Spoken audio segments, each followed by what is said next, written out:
Bayangkan sebuah langit di mana pesawat tempur paling canggih sekalipun tidak lagi merasa aman.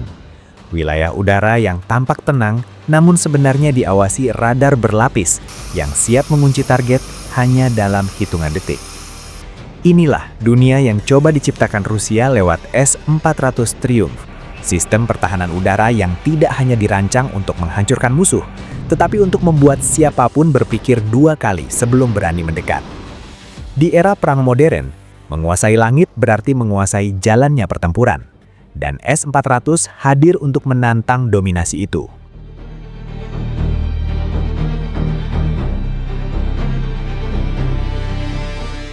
S-400 bukan teknologi yang lahir secara instan. Sistem ini merupakan evolusi panjang dari keluarga S-300, pertahanan udara legendaris era Uni Soviet yang sudah dikenal tangguh.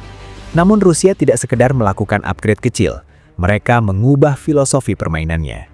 Jika generasi sebelumnya fokus melindungi wilayah, S-400 dirancang untuk mengontrol ruang udara dari jarak ekstrim. Dengan jangkauan intersepsi hingga ratusan kilometer, satu baterai dapat menciptakan zona bahaya yang sangat luas. Dalam konteks militer, ini seperti membangun tembok tak terlihat di langit tanpa harus menerbangkan satu pesawat pun.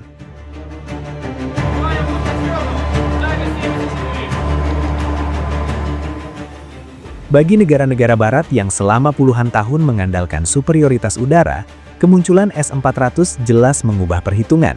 Doktrin militer modern biasanya dimulai dengan menguasai udara. Pesawat tempur masuk lebih dulu, melumpuhkan pertahanan, lalu membuka jalan bagi operasi besar. Tetapi ketika sistem seperti S-400 menjaga langit, skenario itu berubah drastis. Pesawat tanker harus menjaga jarak, pesawat radar tidak bisa terlalu dekat, dan jet tempur dipaksa memilih rute yang lebih beresiko. Setiap meter wilayah udara berubah menjadi taruhan mahal.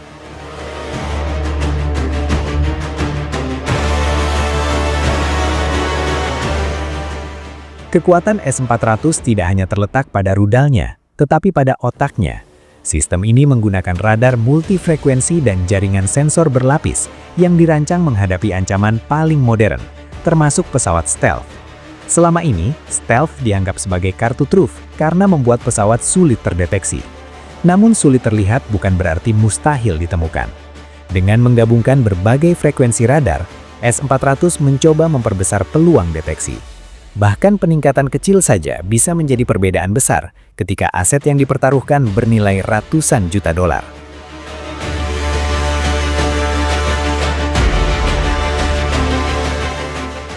Yang membuat sistem ini semakin menakutkan adalah konsep layered defense atau pertahanan bertingkat. S-400 tidak bergantung pada satu jenis rudal. Ia memiliki interseptor jarak sangat jauh untuk menghantam target bernilai tinggi, seperti pesawat radar atau tanker, rudal jarak menengah untuk menghadapi jet tempur, serta opsi lain untuk ancaman yang bergerak cepat. Pendekatan ini menciptakan pagar pertahanan berlapis. Jika lapisan pertama gagal, masih ada lapisan berikutnya yang menunggu. Bagi penyerang, ini berarti mereka tidak hanya harus menembus satu perisai, tetapi beberapa sekaligus.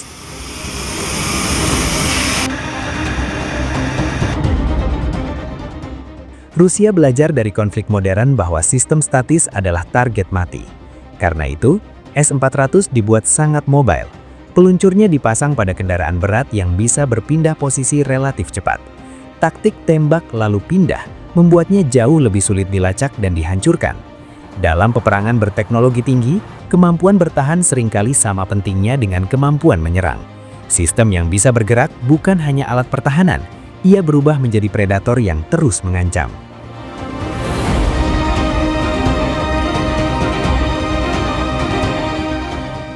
S-400 kemudian menjadi tulang punggung strategi yang dikenal sebagai anti-access dan area denial atau A2D.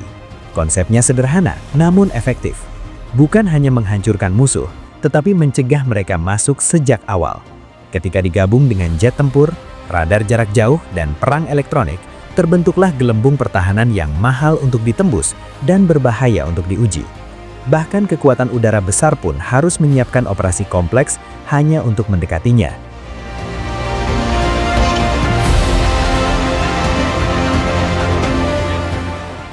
Ini bukan sekedar teori. Rusia telah mengerahkan S-400 dalam operasi nyata termasuk di Suriah untuk melindungi pangkalan strategis dan mengamankan wilayah operasi udara.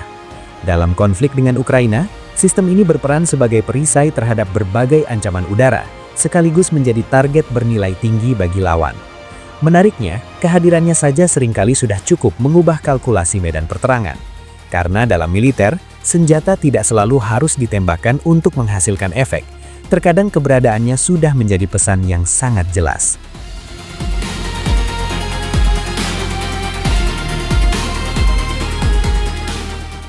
Meski terdengar hampir tak tersentuh, S-400 tetap bukan senjata perfect. Biayanya sangat mahal, teknologinya kompleks, dan nilainya yang strategis membuatnya otomatis menjadi target prioritas. Tidak ada pertahanan udara yang benar-benar kebal terhadap serangan drone dalam jumlah besar, serangan saturasi, atau perang elektronik. Pada akhirnya, teknologi sehebat apapun tetap bergantung pada strategi dan koordinasi manusia di belakangnya.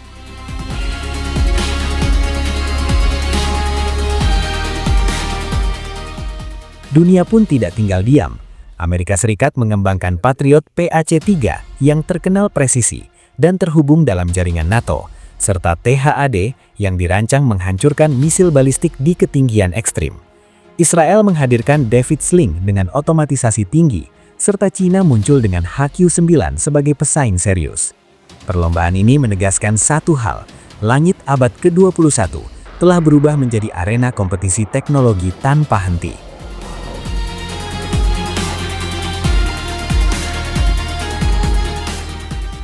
Banyak analis melihat S-400 sebagai jembatan menuju generasi pertahanan udara berikutnya. Rusia sendiri telah mengembangkan sistem yang diklaim mampu menghadapi ancaman lebih ekstrim, termasuk weapon hipersonik.